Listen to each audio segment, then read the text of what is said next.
মাগুরা ও রাজবাড়ী জেলার সাংবাদিকদের জন্য নির্বাচনকালীন দায়িত্বশীল সাংবাদিকতা বিষয়ক 2 দিনব্যাপী বিশেষ প্রশিক্ষণ সোমবার থেকে শুরু হয়েছে।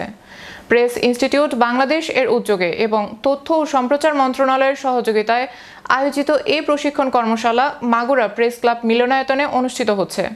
প্রথম দিনের কর্মসূচিতে সকাল 9টায় নিবন্ধন ও পরিচয় পর্বের মধ্য দিয়ে প্রশিক্ষণ কার্যক্রমের শুভ সূচনা হয়। পরে গণভোট ও জাতীয় সংসদ নির্বাচন 2026, সরকার প্রশাসন ও সাংবাদিকতা বিষয়ক আলোচনায় আসন্ন জাতীয় নির্বাচন, জনগণের ভোটাধিকার, নির্বাচনকালীন প্রশাসনিক প্রস্তুতি ও দায়িত্বশীল সাংবাদিকতার ভূমিকা বিষয়ে বিশদ আলোচনা করেন শারমিন রিন্তি, নির্বাচন রিপোর্টিং বিশেষজ্ঞ ও সাবেক সভাপতি ERF। 2 দিনের এই প্রশিক্ষণ সাংবাদিকদের পেশাগত দক্ষতা, বিশেষ নির্বাচন কভারেজ নির্ভুলতা, স্বচ্ছতা ও বস্তুনিষ্ঠতা বৃদ্ধিতে গুরুত্বপূর্ণ ভূমিকা রাখবে বলে আয়োজকরা আশা করছেন। 2 দিনব্যাপী এই প্রশিক্ষণে মাগুরা ও রাজবাড়ী জেলার 50 জন প্রিন্ট ও ইলেকট্রনিক মিডিয়ার সাংবাদিকবৃন্দ অংশ নেন।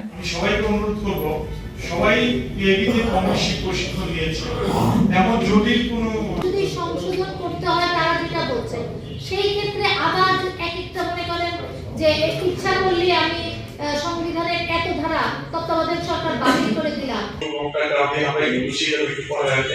সবাই মিলে আমরা